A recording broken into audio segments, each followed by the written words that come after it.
নমস্কার বন্ধুরা, আমি সুস্মিতা পজিটিভ ভাইবসে একটা ভিডিওতে আবার সবাইকে স্বাগত জানাচ্ছি।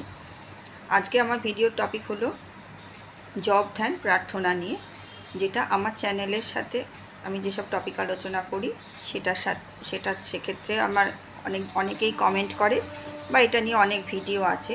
আর এটা হ্যাশট্যাগ আমরা সকলে মধুমিতার মনের কথা তে মধুমিতাও দিয়েছে। দুটোর ক্ষেত্রেই আমি সেখান থেকেই আমি আলোচনা করছি যে এই জিনিসগুলো জপ ধ্যান প্রার্থনা বিছানায় বসে করা যায় কিনা।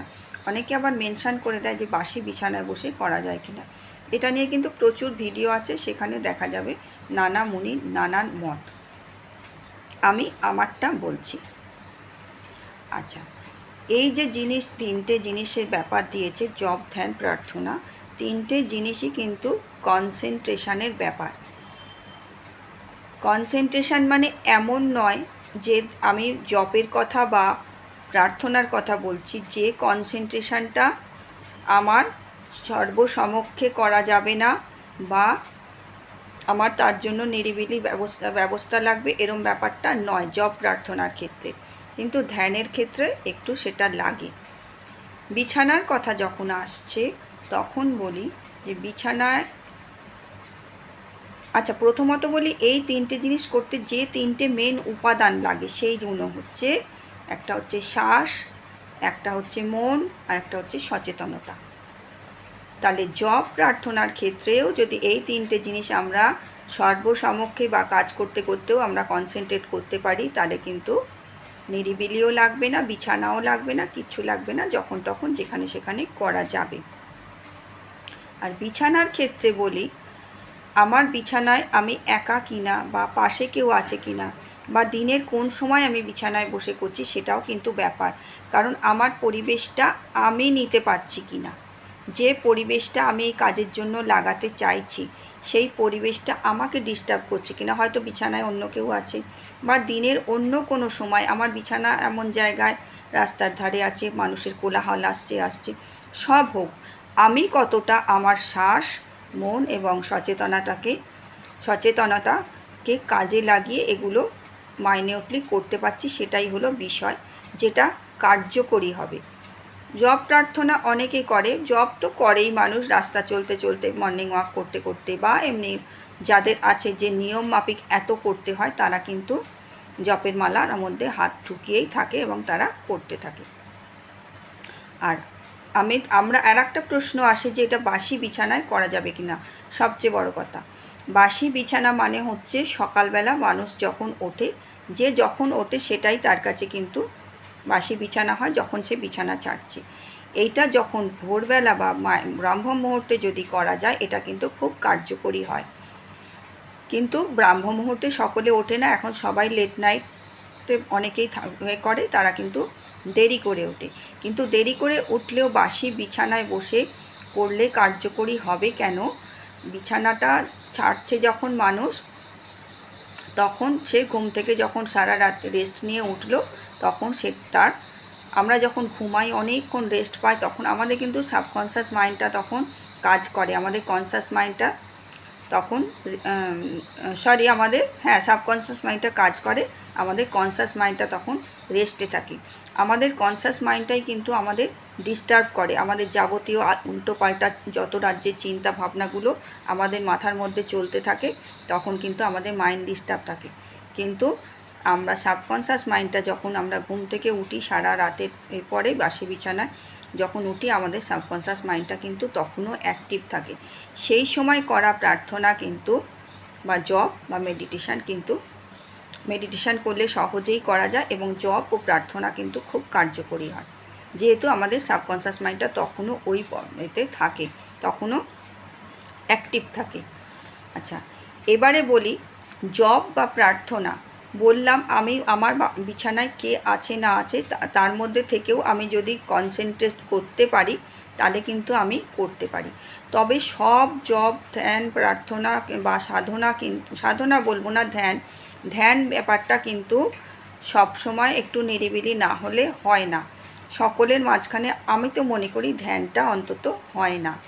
মেডিটেশন বা ধ্যান যেটা বলে, এটা কিন্তু সকলের মাঝখানে হয় না। এটা করার জন্য একটা নিরিবিলি পরিবেশ লাগে। আমি বিছানায় যদি ভোরবেলা উঠে করি বা আমার পাশে মানুষ যদি তখন ঘুমিয়েও থাকে, আমার যদি সেটা না ডিস্টার্ব হয়, আমি কিন্তু করতে পারি। তবে এই মেডিটেশান করাটা জন্য সম্পূর্ণ নিরিবিলি একটা পরিবেশ লাগে। প্রার্থনা বা জপ যেটা চ্যান্টিং আমরা করি, আমাদের 3টে জিনিস আমরা যদি কাজে লাগাতে পারি, আমার শ্বাসটা, আমার সচেতনতাটা এবং আমার মনটা, তাহলে কিন্তু আমি কাজ করতে করতেও কিন্তু জপটা করতে পারি। আমার যেমন যে জিনিসটা হয়, এক এক সময় এমন হয়ে যায় আমি বুঝতে পারি না, আমার বলতে এগুলো লাগে কিন্তু বলি, এই টয়লেটে গিয়েও আমার কিন্তু এক এক সময় যে করতে থাকি, ভেতরটা এমন থাকে, নিজের ভেতরটা ঠান্ডা থাকে, আমার কিন্তু হতে থাকে ওটা ভেতর ওটা কিন্তু হতে থাকে। আমি একটু হয়তো তখন সচেতন হয়ে যাই যে না, এই সময়টা করব না, একটু অবধি, কিন্তু পরে আমি সেই সচেতনতা এটা ফিরে পাই যে না, এটা এখানে করাটা ঠিক হচ্ছে না, কিন্তু আমি করতে হঠাৎ এরকম চলতে থাকে। অনেকে আবার বলে যে জিনিসটা, চ্যান্টিংয়ের জপের যে উপকারিতা, সেটা উচ্চারণ করে করলে হয় না। এটাও কিন্তু নিজের ব্যাপার। আমার ভেতরটা যদি আমার শান্ত থাকে, আমি যদি সেইটাতে আমি ফোকাস করতে পারি, আমার কিন্তু মানে আমি কতটা করে করব, সেটা কিন্তু সম্পূর্ণ আমার উপর নির্ভর করছে। এই যে হরিনাম সংকীর্তন হয়, এটাও এক ধরনের তো এই চ্যান্টিংও বলতে পারো, বা হরে কৃষ্ণ নাম করে খল করতাল বাজি অনেক জায়গায় হয়। এটা অনেক একটা শুনেছি যে শ্রী চৈতন্যদেবকেও যখন প্রশ্ন করা হয়েছিল যে যেটার জন্য করা, সেটা যদি এত হই হট্টগোল এত এতে হয়, তাতে তো এটা ঠিক জপের মন্ত্রের কাজ হয় না। কিন্তু আমি এটা শোনা কথা, আমি সত্যি মিথ্যে জানি না, আমি শুনেছিলাম, আমাদের বলছি। কিন্তু এইটার উত্তর হচ্ছে যে আমার করা চিৎকার, আমার করা উল্লাস বা চিৎকার, এই উল্লাসের সাথে আনন্দের সাথে যে চিৎকার, এটা যদি অন্যের কানে গিয়ে তার মাইন্ডটাকে শান্ত করে, তাহলে কিন্তু তারও যে উপকারিতা হয়। তাই জন্যেই কিন্তু এইগুলো চিৎকার করে করা হয়। এটা কিন্তু যে করছে সে ওই উল্লাসের বা চিৎকারের মধ্যে বা হাজার ভিড়ে থেকেও কিন্তু সে অন্তর থেকে করতে পারছে, তার কিন্তু ভেতরটা শান্ত আছে। তাহলে ধ্যানের ক্ষেত্রে যেটা বলবো, ধ্যানটা অনেক পর্যায় আছে। সব ধরনের ধ্যানের ব্যাপারটা তো অন্য, সবটুকু বিছানায় বসে সব রকমের মেডিটেশান হয় না। যেমন ত্রাটক মেডিটেশান যখন আমরা করব, তখন আমি যদি একটা কিছুর দিকে তাকিয়ে করি, বা কোনো কিছু আমার এখানে এরম সোজাসুজি আমি তাকিয়ে কিছু একটা দেয়ালে একটা কোনো ফোঁটা দিয়ে করে নিলাম, বা কোনো জ্বলন্ত একটা মোমবাতি করে অন্ধকার ঘরে করছি, সেগুলো বিছানায় করতে গেলে কিন্তু একটু অসুবিধাই হয়। আর ধ্যানের ব্যাপারটা যেটা মেডিটেশান, ঈশাযোগ মেডিটেশান যেটা, এইগুলো কিছু দিক আছে। পূর্ব দিকে মুখ করে বসে করতে হয়, বা এইটা 3টে স্টেপ আছে। কে কোন ধরনের মেডিটেশান করছে সেটাও কিন্তু নির্ভর করে যে কে কোনটা করছে। ধ্যান জিনিসটা কিন্তু অনেকের স্টেপ বাই স্টেপ আছে। প্রথম আমরা যখন শুরু করি, আমাদের কিচ্ছু নয়, আমাদের খালি শ্বাসের দিকে মনটা দেওয়াও না হলেও, শুধু শ্বাসের দিকে মনটা দিলেও আমরা কিন্তু শুধু স্থির হয়ে বসার একটা অভ্যাস শুরু করি। এই শুরু হয়ে চুপ করে বসে থাকার অভ্যাসটা যখন আমরা করি, তখন কিন্তু আশপাশের আওয়াজগুলো আমাদের আসতে থাকে, কিন্তু সেগুলো আমরা চেষ্টা যেন না করি যে ওগুলোকে অ্যাভয়েড করার। কারণ আমরা যত চেষ্টা করব যে এটা আমার ডিস্টার্ব হচ্ছে, তত কিন্তু এই জিনিসগুলো বেশি আরও আমাদের এফেক্ট করবে। হতে থাক, মনে হাজার রকম চিন্তা আসতে থাক, তাতে কিন্তু কোনো অসুবিধা নেই। এটা প্রথম এই অভ্যাসই কিন্তু হয়, এইগুলো কিন্তু কোনো ভুল নয়। আস্তে আস্তে যত নিজের শ্বাস, নিজের মন এবং নিজের চেতনা, এই সচেতনতা, এইগুলো যত আয়ত্ত করতে পারবে, তত কিন্তু এই জিনিসগুলো আরও বেশি এফেক্টিভ হবে। তবে ধ্যান জিনিসটা বিছানায় বসে করা যায়, বিছানার কোন ধরনের ধ্যান করছো সেটার উপর করা যায়। আর এই ধ্যানেরও যে সময়টা, এটা কে কখন রেস্ট টাইম, কার মাইন্ড কখন রেস্ট থাকবে, সেই টাইমটা কিন্তু তার ওপর নির্ভর করছে। যে আমি দুপুরবেলা ভরপেট খেয়ে বসলাম,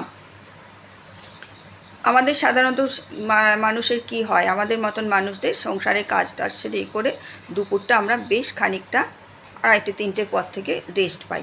সেই টাইমেও আমরা কিন্তু যে মেডিটেশান করতে পারি না তা নয়, সেই টাইমেও আমরা করতে পারি, কারণ সেটাই আমাদের রেস্ট টাইম। কাজেই সেই টাইমটাকে আমরা কাজে লাগিয়ে আমরা জবও করতে পারি, এও করতে পারি। তবে সকালবেলা উঠে বাসি বিছানায় বসে করার কথা যেটা বলা হয়, বা বিছানায় বসে, ওটা কিন্তু খুবই এফেক্টিভ হয়। অনেকে ব্রাহ্ম মুহূর্তে উঠে করে, যাদের বিছানার পাশে পরিবেশ আছে, খাট বিছানার পাশে জানলা খুলে দিল, সেখানে শীতকালে তো করা যাবে না, কিন্তু গরমের দিনে খুলে দিল, পরিবেশটা ভালো পেলো, সেখানে কিন্তু করা যায়। এটা নিয়ে কিন্তু নেই। তবে সাধনের জন্য, সাধন পদ্ধতির যে মেডিটেশান, সেইগুলোর জন্য কিন্তু বিছানাটা এই জায়গা নয়, সেটার জন্যে কিন্তু পরিবেশের দরকার হয়। এই জন্যে বলছি যে বিছানায় বসে করা যায়, কিন্তু সে কোন ধরনের, কোন স্টেজের মেডিটেশান করছে সেটা এখন। জপ প্রার্থনা সর্বক্ষেত্রেই কিন্তু করা যায়। ভালো থেকো সকলে। ইউনিভার্সাল ব্লেসিং সকলের জন্য রইল।